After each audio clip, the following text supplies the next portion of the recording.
Savage Dragon number 26 from March of 1996. The finale to the Gang War trilogy. And so another potential spoiler on the cover where it appears that Mace / Young Tough is going to take on the armor of the Overlord and maybe take control of the Vicious Circle. We shall see. But first, look at this list of trademarked characters on here. That's a lot of names, and I'm not going to count them because just like Josh Eckhorn here, I too leave my fly open in case I have to count to 11. And so Dragon is back in action, no longer stuck behind a desk, and he starts wiping the floor with the bad guys. And all the while he's making these like funny quips. Very fun, very reminiscent of like a Spider-Man vibe.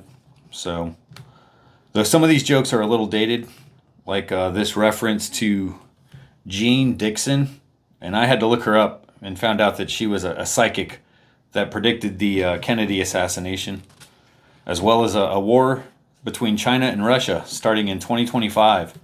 So we have that to look forward to next year. Meanwhile, another police officer, Howard Neisman, is being held hostage at this Super Freak hideout. And luckily for him, Star shows up and is able to defeat his captors and release him. So there was a second cop there, Chris Robinson, who was also held hostage, but there's no sign of him. So we go to Stronghold Penitentiary, where these criminal freaks are imprisoned. But there's been a computer malfunction or a virus that has allowed a jailbreak. And so Dragon and the police force and Superman Freak Force are all going to team up to put down these villains. And it looks like lethal force is acceptable because Super Patriot just blows a hole that you could fit a basketball through in this dude. It's apparently Body Count. Another villain. I think Body Count maybe killed somebody at some point, so that's some revenge maybe. And here's our cover boy, Mace.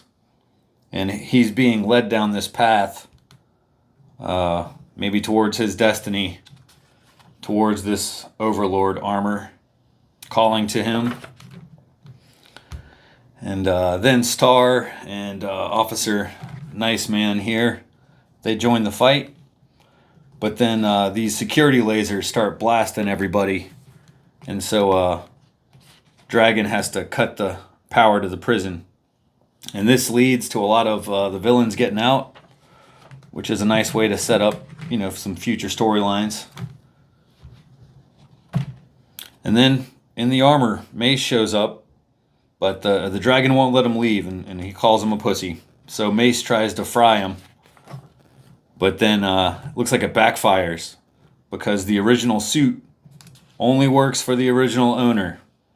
And so Mace ends up frying himself. I think he's dead. I'm not 100% sure. I think so. And then we got a poster by Eric Larson. A little pin up there, followed by this advertisement for a CD-ROM, comic book CD-ROM that I'll link to in the description if you want to see a video of that.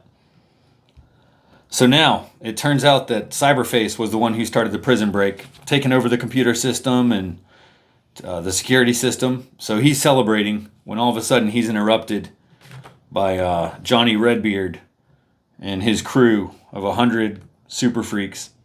And so they threaten Cyberface. But Redbeard is no match for Cyberface, man.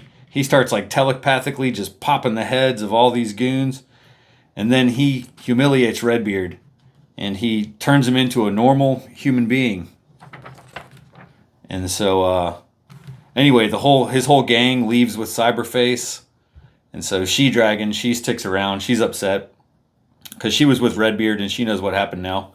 And then somehow the dragon shows up. And She-Dragon explains to them what happened. And apparently, Chelsea Nirvana, the daughter of an old Mighty Man villain, Dr. Nirvana, she was Johnny Redbeard. And now has been turned into this other person. So this is Chelsea Nirvana now, but as a normal human man. So we got a real gender bender situation on our hands. And next up, we got Peter Clapton and Amanda Mills. So he was posing as Star, and she thought he was Star, but apparently she had the TV on and saw that the real Star was at the prison break. So now she wants to know who the hell this guy is. And so he tells her that, he was Star. He did save her, but he got tired of getting beat up. So then he just hired his bodyguard to become the new Star. Let's see. Finally, there's this meeting of all the freaks, and Cyberface is giving this speech about taking over Chicago. But it turns out that Cyberface is just a puppet. We see a leech on the back of his neck there. And he's the puppet of the Leech Man, Horde. So, what a reveal. So this is a pretty fun issue. And a whole lot of plot threads get tied up and some new ones are beginning. So, on to the letters page.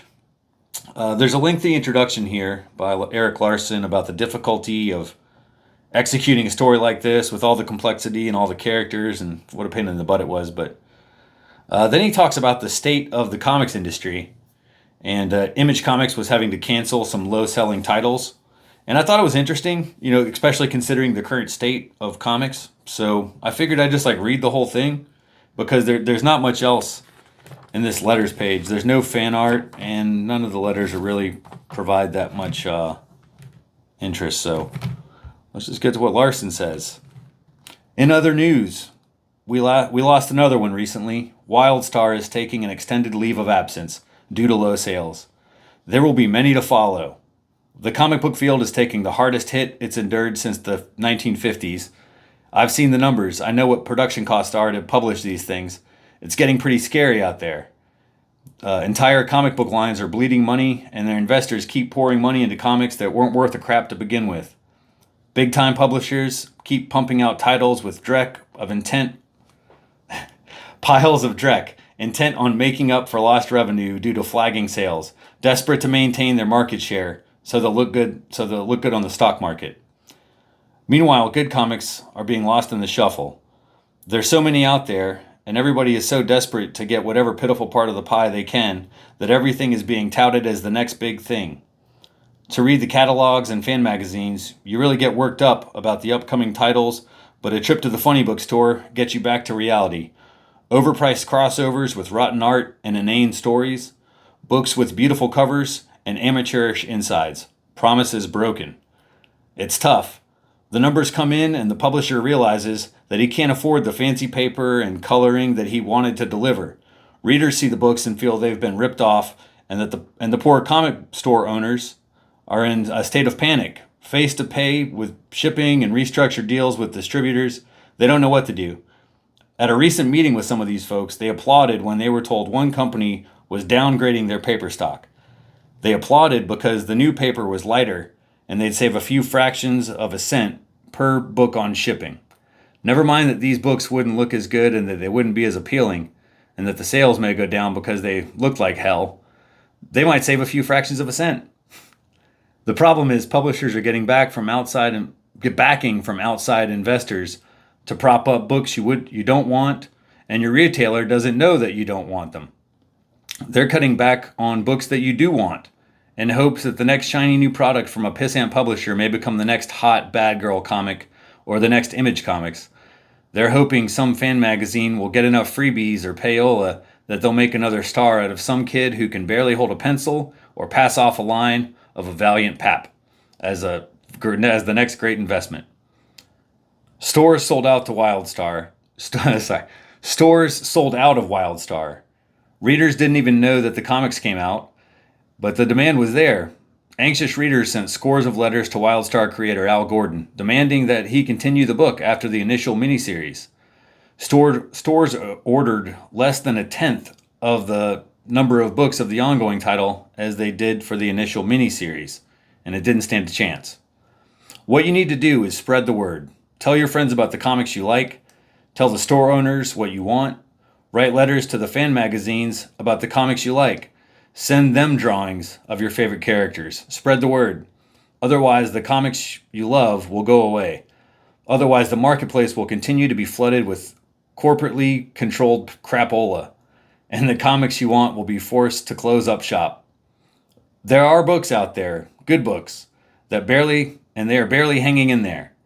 Books that could go away forever if something isn't done and done quickly. Nothing is safe. Think about it. Yikes. So, man, they were like definitely scared in 1995 or 1996 at this point. This is the height of that's the end of his letter. So, this is the height of the comics crash, basically, of the 90s. And, the books aren't selling as much as they used to. So that's, I find it interesting. There was some comparison to what's happening today, I guess, if you want to read into that at all. And then, but there's stuff that's way different now, right? These fan magazines, and he's talking about Wizard. So, talking about Wizard magazine and like their contribution to the decline, I guess. But, hell, I just thought that was interesting. So I wanted to read that. Next up, will Dragons say yes to Rapture in issue 27?